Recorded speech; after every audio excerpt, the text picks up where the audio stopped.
aunque no coge el corrector, pero pongamos endocrinas. Sí, endocrinas, aunque no coge el corrector. Pongámosle eso. Entonces, aquí nosotros nos vemos. A ver, ¿qué se entiende por respuestas endócrinas? Vámonos primero a eso. ¿Qué es esa respuesta endocrina? ¿Qué se entiende, señor María José, que recién está hablando usted? María José, ¿qué se entiende eso con respuestas endócrinas? ¿Qué es eso? ¿Con qué se come? María José, Mm, ¿qué es que respuestas endócrinas? Tal vez lo que uno produce mediante la actividad física, puede Bueno, ser algo así. bueno, hagamos una lluvia de ideas, algo que produce la actividad física. Esteban Vázquez, ¿qué es eso de respuestas endócrinas? Híjole. Em, Pienso, doctor, que son respuestas de del sistema de nuestras glándulas, tal vez, como dijo María José, a alguna actividad que hagamos. Bueno, ya nos dijo un término más que María José, glándulas, y no es cierto, glándulas, porque María José nos decía, es algo que producimos, y no es cierto, ya nos dice glándulas, y no es cierto, señor Pintado, ¿qué piensa usted cuando oye ese término? Ya solamente si oímos el término de endocrino, ¿a qué se va usted? Profe, a glándulas de secreción. Ya glándulas de secreción, y no es cierto, cuando dice endocrino, pero ahí hay que tener una gran diferencia, y no es cierto, porque glándulas son diferentes las que tenemos. Glándula es un conjunto, una célula, un conjunto de células que puede dar una sustancia, ¿sí? Y de ahí nosotros podemos diferenciar en glándulas endocrinas, glándulas exócrinas, ¿sí? Una de las divisiones, porque también podrían ser glándulas parácrinas, merócrinas, y no es cierto, de acuerdo al tipo de secreción y a dónde va. Pero una de las grandes clasificaciones de acuerdo a dónde vierten el contenido de sus sustancias son glándulas endocrinas y glándulas exócrinas, ¿sí? Entonces nosotros nos vamos a enfocar el estudio a las glándulas endócrinas, ¿sí? A las glándulas endócrinas que vierten un contenido, su contenido es vertido hacia el medio interno, hacia la parte interna de nuestro cuerpo, y que nos ayudan a regular los procesos en nuestro cuerpo, tal como el sistema nervioso. Por eso el capítulo es respuestas neuroendocrinas a la actividad física. ¿Por qué? ¿Están de la mano? Sí, están muy de la mano la parte endocrina con la parte neuronal. Nos ayudan a controlar ciertas actividades, Entonces, fíjense, ya cuando hablamos de endocrinas nos vamos viendo hacia glándulas. De glándulas tenemos que diferenciar, porque una glándula endocrina no es una glándula sudorípara que produce sudor, no es una glándula, y no es cierto, endocrina, es una glándula exócrina. ¿Por qué? Porque está vertiendo su contenido hacia afuera, ¿sí? Entonces, las glándulas endocrinas son las que producen su contenido hacia adentro. Ya se van a ir acordando y quizás ya se vayan acordando de la parte anatómica. Bueno, la segunda hora era la parte anatómica. Entonces, lo que vamos a ver acá es naturaleza de las hormonas, las glándulas endocrinas y sus hormonas. Ustedes van a ir a dibujar y, ¿no es cierto?, ya van a hacer sus cuadritos, sus mapas de las glándulas endocrinas, le van a tomar una fotito, como quien se acuerda, la parte anatómica, porque yo les voy a indicar una glándula, digamos la tiroides. ¿Qué forma tiene la tiroides? Sí, ¿cuál es la estructura anatómica de la tiroides? ¿Cuál es la estructura anatómica de las suprarrenales? Ya estoy comenzando a hablar un poco de glándulas.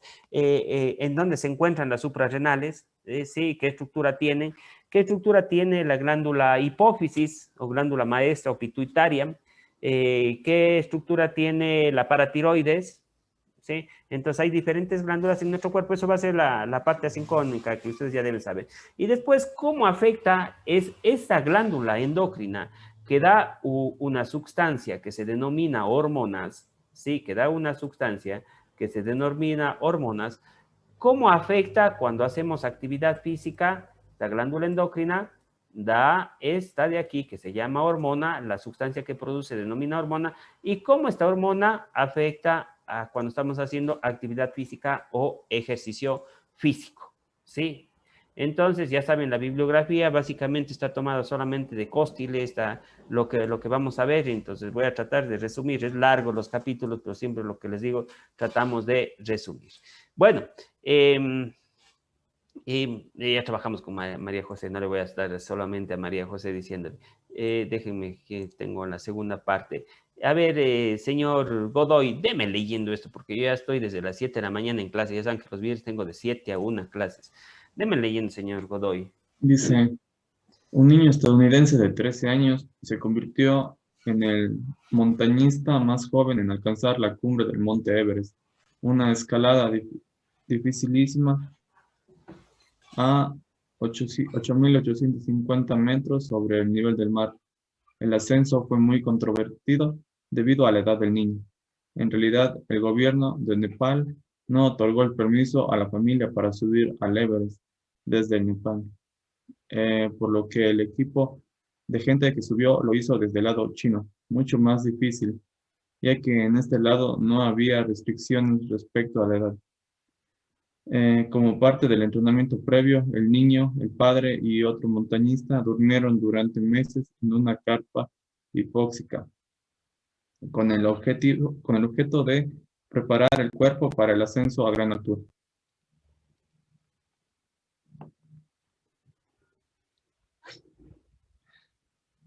Uno de los objetivos de la aplicación a la altitud es aumentar la concentración de glóbulos rojos que transportan oxígeno en la sangre.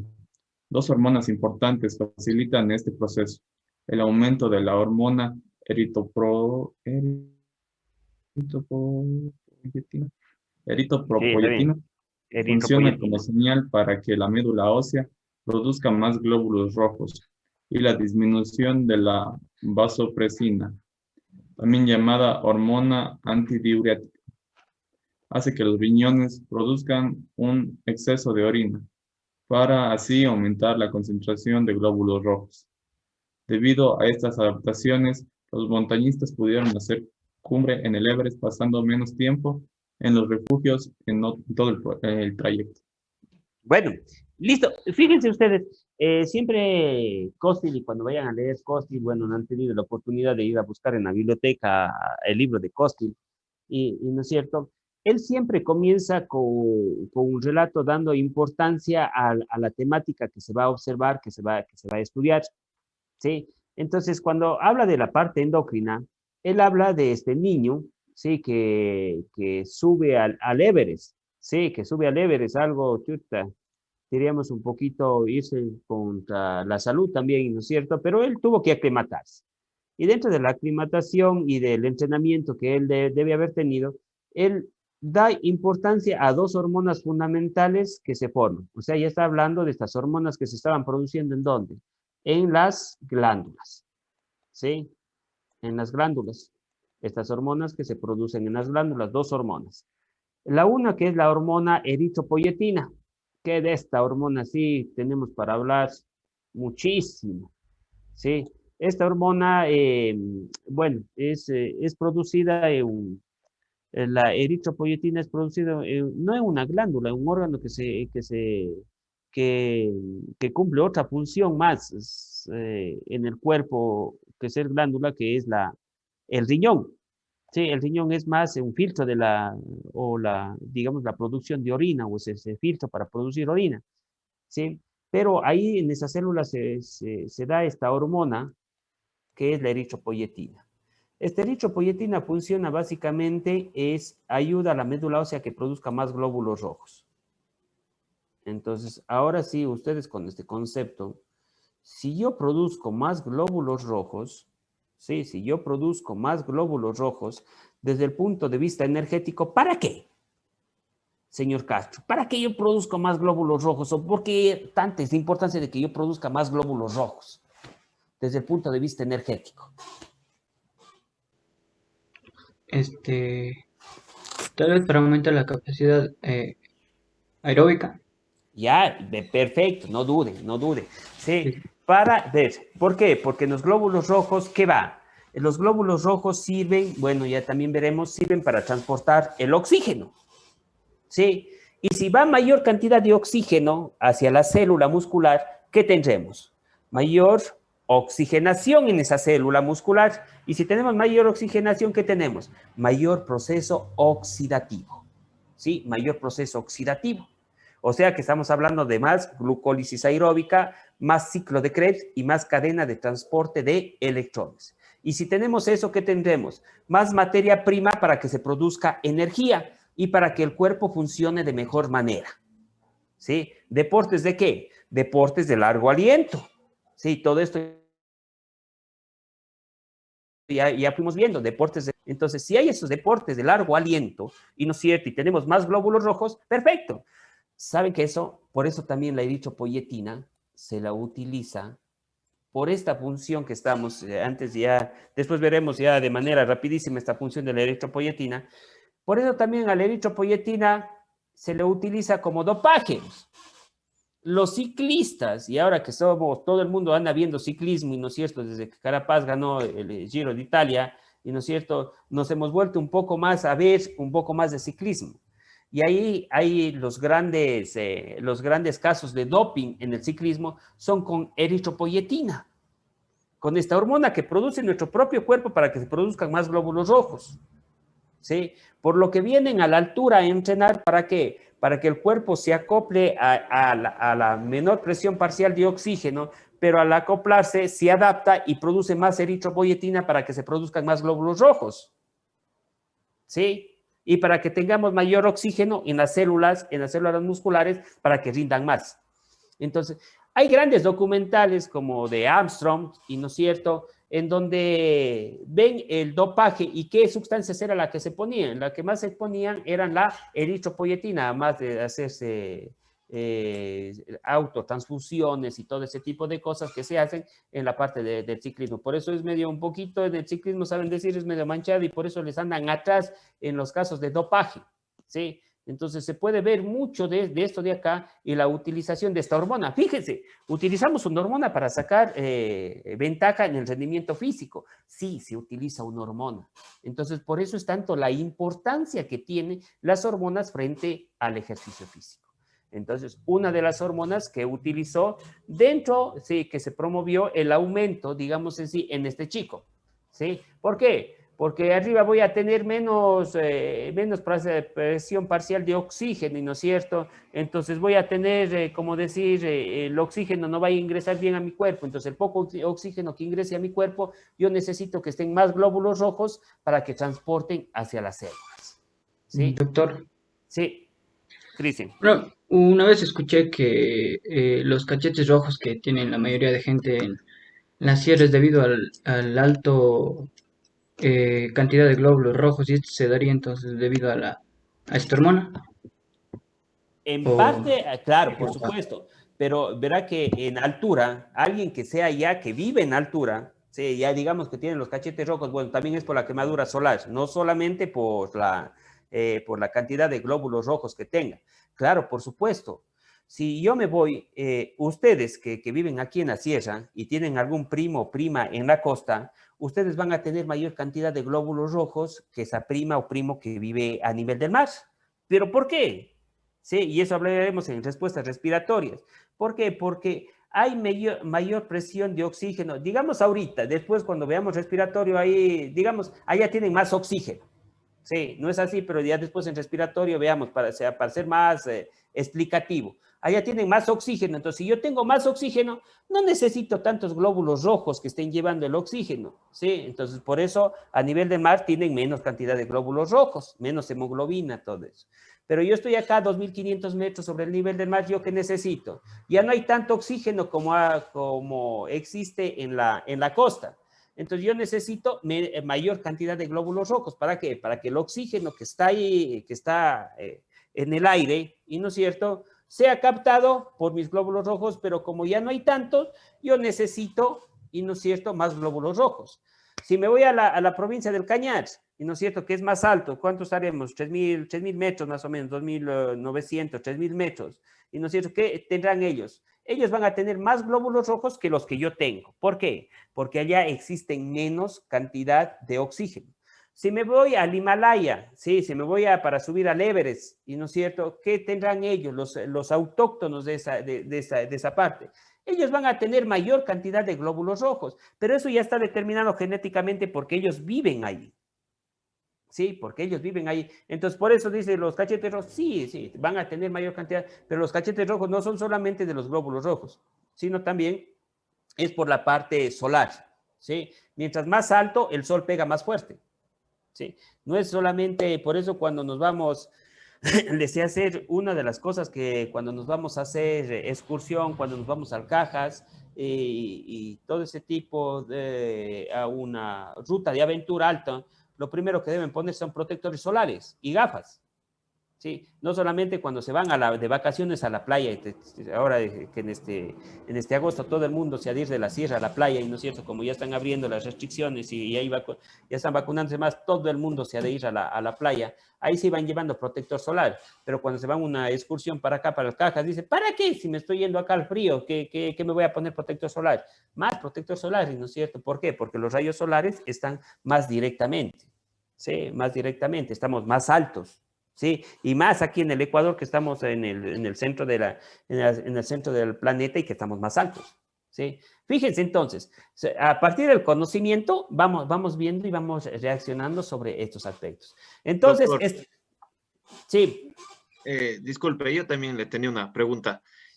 Por ejemplo, ¿qué cantidad de tiempo tengo que pasar para que me aumenten los glóbulos rojos en la altura? Dicen que creo que la adaptación a la altura, no sé, una vez leí, o creo que también nos dijo un profesor en primer ciclo, que creo que una persona se adapta en 3 semanas. Creo que tiene que ser una adaptación de 3 semanas. Entonces, ¿ese tiempo es necesario para que ya comiencen a aumentar los glóbulos rojos, o desde qué tiempo empiezan el aumento de glóbulos rojos en la altura? Sí, en altura, justamente a partir de los 14 días, sí, hasta los 28 días, comienza esa adaptación. Y esa adaptación con la producción de más eritropoyetina, porque el cuerpo siente que ya no hay la suficiente cantidad de oxígeno, ¿sí? El cuerpo siente que ya no hay la misma cantidad de oxígeno, el cuerpo entra en hipoxia, ¿y qué dice? Cuerpo, producir más eritropoyetina para que necesitamos más glóbulos rojos, ¿sí? Por lo general, entre los 14 y los 28 días está establecido que ya se da una adaptación. ¿Sí? Una adaptación a la altura. Bueno, eso un poquito, Francisco, lo seguiremos hablando en la parte respiratoria. Sí, lo seguiremos hablando en la parte respiratoria, pero solamente como quien contestamos su pregunta, y no es cierto, estamos hablando entre los 14 y los 28 días. ¿Sí? Por eso muchos dicen, a las 3 semanas ya estás adaptándote a la altura. ¿Sí? Porque ahí tenemos que ver también lo que es una adaptación a la altura, que es una aclimatación a la altura. Hay que diferenciar esos términos, ¿sí? Pero eso lo vemos un poquito más en zonas hipobáricas, ¿no es cierto? ¿Qué es una adaptación? ¿Qué es una aclimatación?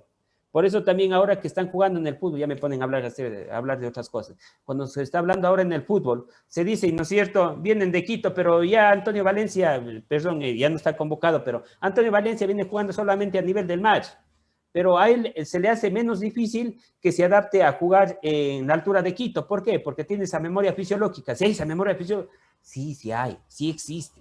¿Y no es cierto? Entonces, él ya no se va a tardar en adaptarse 21 días, 28 días. Sí, él estará unos 3 días, unos 5 días antes, y esa memoria fisiológica, y no es cierto, vendrá y él podrá adaptarse más rápido a jugar en altura. Sí, entonces ahí hay que ver qué es adaptación, qué es aclimatación a la altura, que son diferentes términos que se utilizan para ver, ¿ya? Entonces, pero eso vemos en zonas hipobáricas, porque si no, nos vamos mucho del tema. Estamos dentro del tema, digamos en sí, pero nos vamos dentro de la exposición, nos vamos a alargar bastante. Entonces, fíjense, 2 hormonas fundamentales. Fíjense esta hormona de acá, que es la vasopresina, la denominada antidiurética, que se produce en la hipófisis, en la neurohipófisis, ¿sí? ¿Qué hace? Dice antidiurética, o sea que esa evita que se orine mucho, pero si disminuye esa hormona, hace que los riñones produzcan mayor cantidad de orina y hacen que el cuerpo quede, ¿qué? Más espeso, más concentrado. Y esos glóbulos rojos más concentrados, existen más cantidad de glóbulos rojos más concentrados y ese poco oxígeno que existe en el Everest va a ir pasando hacia las células y va a poder dar ese rendimiento físico. ¿Sí? Entonces, fíjense ¿Cómo? El sistema nervioso nos ayuda a controlar nuestro cuerpo, sí, por supuesto, pero las hormonas también están ayudándonos a controlar a través de sus acciones, nos están ayudando a que se controlen ciertas actividades fisiológicas en nuestro cuerpo y dentro de la actividad física del deporte. ¿Sí? Entonces, por eso es parte fundamental y por eso este tema va muy de la mano y por eso decimos respuestas neuroendocrinas a la actividad física. ¿Sí? Respuestas neuroendocrinas a la actividad. Entonces, cuando hablamos de glándula, y ya conceptualizando un poco, glándula es un órgano formado por una o más células especializadas en producir secreciones útiles para el organismo, como ejemplo el sudor, las hormonas, y no es cierto. Fíjense que glándula no es sinónimo de endocrino, ¿sí? Glándulas son en general una o más células especializadas que producen sustancias útiles. Entonces, ahí está el sudor, ¿sí? El sebo, las hormonas, y no es cierto, ya vamos a ir viendo qué hormonas nomás. Entonces, una de las clasificaciones cuando hablamos es según el sitio donde emiten sus secreciones. Según el sitio donde emiten sus secreciones, pueden haber glándulas endocrinas, glándulas exócrinas y glándulas mixtas. ¿Sí? Un ejemplo de una glándula endocrina, que es una glándula que secreta sus endo hacia adentro. Crino, yo secreto, yo separo. Un ejemplo de una glándula endocrina, que son las que vamos a estudiar, hablemos de la glándula tiroides. La glándula tiroides, que su secreción va hacia el medio interno, que es la T3, T4, y no es cierto, triiodotironina, tetraiodotironina, que son las hormonas que secreta principalmente la glándula tiroides, ¿sí? La glándula exócrina, yo secreto hacia afuera, ¿sí? O sea, mi sustancia va hacia afuera. Y cuando yo hablo que mi sustancia va hacia afuera, yo estoy hablando de una glándula de tipo sudorípara, ¿no es cierto? ¿Secreta hacia dónde? Hacia afuera, ¿sí? Una glándula, todas las secreciones van hacia afuera, no hacia el medio interno. Y también existen glándulas mixtas, por supuesto que existen glándulas mixtas, y ahí vamos a poner algunos ejemplos. O sea que estas glándulas, y en la imagen ustedes pueden ver un ejemplo principal de estas glándulas mixtas, ¿sí? Un ejemplo principal es el páncreas, ¿sí? El páncreas es una glándula de secreción mixta. ¿Cuál es la parte endocrina? La parte endocrina está dado por los acinos pancreáticos y, ¿no es cierto?, por lo que se llaman por los islotes de Langerhans, ¿sí? Son células especializadas. Y ahí es una principal hormona que va mucho hacia el ejercicio y que inclusive el déficit de esa hormona está causando mucha enfermedad denominado la diabetes, ¿sí? La diabetes es la disminución de la insulina, ¿y no es cierto? Y fíjense que la insulina se produce ahí en los islotes de Langerhans, en las células beta de los islotes de Langerhans, ¿sí? ¿Por qué es tan importante, inclusive para la actividad física, para todo lo que tengamos, la parte de insulina? ¿Y por qué cuando tienen diabetes les dicen vayan a hacer ejercicio? También, y no es cierto que es parte, un pilar fundamental dentro del tratamiento. Porque esta insulina actúa como una especie de llave en la célula, una llave que abre la puerta para que entre la glucosa dentro de la célula, ¿sí? Entonces, por eso es importantísimo la insulina. Entonces, si no tengo insulina, ¿qué pasa con esa glucosa? ¿Puede ingresar a la célula? No puede ingresar a la célula. Sí, y bueno, ya ahí hablaremos cuando hablemos de páncreas. Pero esta es la parte, digamos en sí, la parte endocrina del páncreas. La parte exócrina del páncreas, el páncreas también da enzimas digestivas. Y esas enzimas digestivas salen al intestino delgado. Sí, sale al intestino delgado para ayudar a secretar ciertas sustancias, y no es cierto, digamos en sí, ciertos hidratos de carbono, ciertas grasas, nos ayuda a disgregar, ¿sí? Nos ayuda a la parte de digestión. Para ponerles otro, tenemos otras glándulas que son mixtas. Una glándula que son mixtas son también los ovarios y los testículos. Los ovarios y los testículos son glándulas de secreción mixta, sí. Tiene una parte endocrina. Los ovarios tienen una parte endocrina y una parte exócrina. La parte endocrina de los ovarios son las hormonas de los estrógenos y la progesterona. Y la parte exócrina, ¿qué es lo que salen también de los ovarios? Los ovarios también salen los óvulos. ¿sí? Entonces está saliendo, no se está quedando hacia la circulación, hacia el medio interno, está saliendo hacia afuera y, ¿no es cierto?, los óvulos. Es igual con los testículos. Los testículos también son glándulas de secreción mixta. ¿Por qué? Porque tiene una parte, y no es cierto, que es endócrina, en la cual se produce, ¿qué se produce? Una hormona. ¿Cuál es? La testosterona. ¿Sí? Esa es la parte endócrina. ¿Por qué? Porque se va por a nivel sanguíneo y a nivel sanguíneo se distribuye por todo el cuerpo. ¿Sí? La testosterona. Pero también tiene una parte exócrina que sale hacia afuera. No se va hacia los vasos sanguíneos, sino sale hacia afuera. ¿Cuál es? ¿Sí? Los espermatozoides. ¿Sí? Entonces, fíjense, hay glándulas exócrinas que dan su contenido solamente hacia afuera y la típica, el sudor. Hay glándulas endócrinas que son la mayor parte que vamos a ver, la tiroides, la hipófisis, las suprarrenales, ¿sí? Son glándulas endócrinas que su contenido únicamente vierten ¿hacia dónde? Hacia el medio interno, ¿sí? Hacia el medio interno o hacia los vasos sanguíneos. Y hay glándulas que son de secreción mixta, ¿sí? Tienen su parte endocrina y tienen su parte exócrina, ¿sí? Entonces, eso es una glándula, y no es cierto, de acuerdo al sitio donde emiten sus secreciones. Claro que hay otra clasificación de acuerdo a la glándula. Pero ya yéndonos nosotros, nos vamos hacia lo que son las diferentes glándulas endócrinas, ¿sí? Ahí tenemos que glándula endocrina, entonces, se denomina también glándulas de secreción interna. Se caracteriza porque vierten su contenido directamente al medio interno, por intermedio de vasos sanguíneos o linfáticos. Estas glándulas, conjuntamente con el sistema nervioso, dice, vean, controlan y regulan las funciones vitales del cuerpo y su producción se denomina hormonas, ¿sí? Entonces,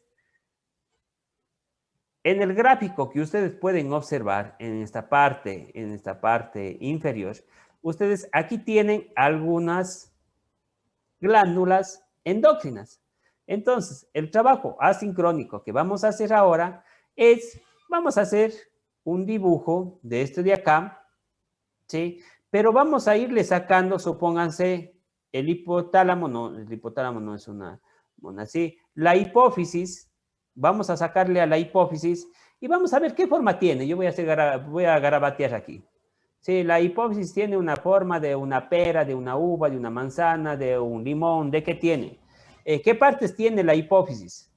Sí, tiene una adenohipófisis, hipófisis anterior, una neurohipófisis, una suprahipófisis, una infrahipófisis. Estoy parafraseando y estoy diciendo incoherencias, ¿sí? Sí, porque eso es el trabajo que ustedes van a ir a hacer, ¿sí? Que van a hacer en esta hora que tenemos el trabajo asincrónico. La hipófisis. La tiroides, ¿sí? ¿Qué forma tiene la tiroides? Y tanto, dice que ahora ha aumentado bastante el hipotiroidismo y todo ese tipo de cosas, y no es cierto, esta glándula de acá. ¿Qué forma tiene? Solamente nos vamos a la parte anatómica. La paratiroides, algo ha de tener que ver con la tiroides, y no es cierto, porque ya le ponen como para, y no es cierto, ¿le para la tiroides o qué le hace a la tiroides? ¿Sí? Entonces, paratiroides. Las glándulas suprarrenales, ¿qué son estas glándulas suprarrenales? ¿Dónde están? Pero algo tiene que ver con el riñón, porque también están aquí metidas al lado de la palabra riñón, ¿no es cierto? ¿Qué forma tienen? ¿Qué partes tienen? ¿Y no es cierto? Cuando yo hable de glándulas suprarrenales, ya les voy a, solamente les diré, tiene la forma, como ya me explicaron ustedes, yo solamente diré, tiene la forma de un sombrero de 3 picos, de 4 picos, del sombrero de Cantinflas, y tiene, ¿qué partes? Tiene una corteza, una médula, y la corteza, ¿qué partes tiene? Glomerular, fascicular, reticular, ¿qué? Bueno, entonces ustedes van a graficar eso de ahí. El páncreas, ¿qué forma tiene el páncreas? Claro que es una glándula de secreción mixta, y no es cierto, primerito, ya dijimos, es el típico ejemplo. Los testículos, los ovarios, ¿sí? ¿Qué pasa con esto de acá, con los testículos, con los ovarios? ¿Qué forma tienen? ¿Cómo tienen los conductos? ¿Y no es cierto? Entonces, nos vamos a acordar de la parte, ¿qué? De la parte anatómica, ¿sí? Esa es la parte del trabajo asincrónico que vamos a tener en esta hora, ¿sí? Vamos a dibujar a las hormonas, pero cada uno con sus partes. Ustedes se van a acordar la parte anatómica, ¿sí? Se van a acordar la parte anatómica de cada una de las glándulas, ¿sí? De cada una de las glándulas. Eso. Entonces, eso tenemos por el día de hoy, ¿sí? Eso tenemos por el día de hoy. Está subido en el e-virtual. ¿Cómo subimos? Anatomía, sistema endocrino. Déjenme ver. Anatomía, sistema endocrino, grupo 1. Está abierto el editor hasta las 11:30. Está abierto el editor hasta las 11:30 para que ustedes, sí, pero no es imágenes, sino quiero que ustedes grafiquen o garabateen lo que quieran de la forma, sí, no que cojan, impriman algo y digan, no, ahí está, sí. La única forma de ir aprendiendo, como ustedes verán, sí, como ustedes verán, es haciendo, dibujando, sí, haciendo resúmenes, sí. Igual yo también en los exámenes también les pido lo mismo. De ustedes no creo que fue mucho. Del otro grupo creo que les pedí hasta, claro, hasta de que dibujen la sarcómera, que dibujen la teoría deslizante, ¿sí? Y todo ese tipo de cosas. Entonces, todo esto de acá yo voy realizando para que ustedes como que vayan retroalimentando y vayan realizando esta parte, ¿sí? ¿Preguntas al respecto? ¿No? Doctor, disculpe, solo le dibujamos con sus partes, nada más. No tenemos que poner, por ejemplo, en qué ayuda o no, nada de eso. No, eso ya lo vemos, la parte fisiológica lo vemos acá. Lo que Ya. sí, yo quiero la estructura macra, sí, la estructura macra, la hipófisis, qué forma tiene y qué partes tiene, anatómicamente, descripción anatómica, ¿sí? Descripción anatómica. ¿Ya? ¿Algo más? ¿Alguna pregunta? Si no, les dejo porque si no les vaya a faltar el tiempo, ¿sí? Listo, ya saben, tomamos la fotito, subimos. Sí, tomamos la fotito, subimos. Listo, entonces me despido. Un excelente fin de semana. Cuídense mucho. Sí, cuídense mucho. Y nos vemos. Cuídense mucho. Chao, chao. Nos vemos. Chao. Luego, Doctor.